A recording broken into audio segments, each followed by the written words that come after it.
नमस्कार दोस्तों, राधे राधे। स्वागत है आपका हमारे चैनल पे। बोलो जय छठी मैया की। आज की ये पौराणिक कथा जो हम सुनाने जा रहे हैं आपको, जिसे आप लोग पूरा सुनिए, छोड़ के बिल्कुल मत जाइए। इसकी कथा सच्चे मन से सुनते हैं जो लोग, जो प्रति स्त्रियां होती हैं, उनकी संतान सुख की जो इच्छा होती है वो माता छठी ज़रूर पूरी करती हैं। कथा अनुसार एक पौराणिक कथा है। पौराणिक काल में प्रियव्रत नाम के एक राजा हुआ करते थे। उनकी पत्नी का नाम मालिनी था। शादी के काफ़ी सालों बाद जब राजा को संतान सुख से वंचित रह गए, उन्हें संतान सुख की प्राप्ति नहीं हुई, तो संतानहीन होने के कारण राजा प्रियव्रत और उनकी पत्नी मालिनी बहुत दुखी रहने लगे। राजा का मन बड़ा ही व्याकुल रहता था।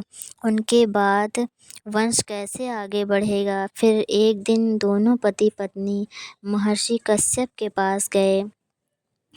महर्षि कश्यप के आश्रम पहुंचकर राजा प्रियव्रत ने अपनी चिंता उनसे बताई और फिर उन्होंने महर्षि कश्यप से पुत्रेष्टि का यज्ञ करवाने को कहा।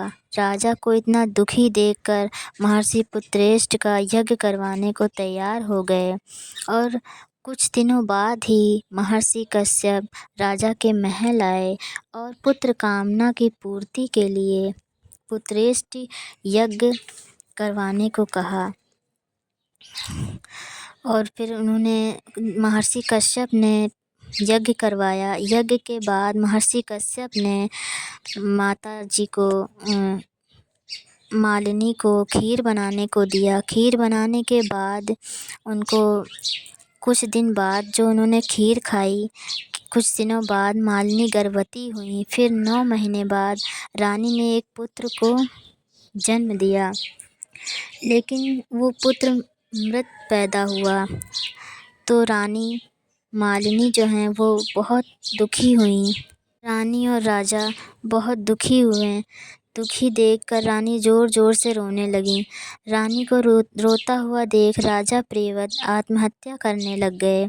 जैसे ही वो आत्महत्या करने के लिए आगे बढ़े तो राजा के सामने पुत्री देवसेना, मानस की देवी जो हैं पुत्री देवसेना वहाँ प्रकट हुई। देवसेना ने राजा को रोकते हुए कहा, राजन, मैं देवसेना हूँ, मुझे लोग षष्ठी देवी भी कहते हैं। मैं मनुष्यों को पुत्र का सुख देने वाली हूँ। जो भी कोई मेरी पूजा सच्चे मन से करता है और विधि विधान पूर्वक करता है तो वो पुत्र प्राप्ति का सुख जरूर पाता है। राजन, यदि तुम भी मेरी पूजा बड़े सच्चे मन से और विधि विधान पूर्वक करोगे तो तुम्हें भी पुत्र प्राप्ति का वरदान दूंगी। राजा प्रियव्रत से इतना कहकर देवसेना अंतर्ध्यान हो गईं। उसके बाद राजा प्रियव्रत ने देवी के कहे अनुसार कार्तिक मास की षष्ठी तिथि को देवी षष्ठी की पूजा बड़े विधि विधान से की। इसके बाद देवी षष्ठी के आशीर्वाद से रानी मालिनी फिर से गर्भवती हुई। फिर 9 महीने बाद रानी ने एक पुत्र को जन्म दिया।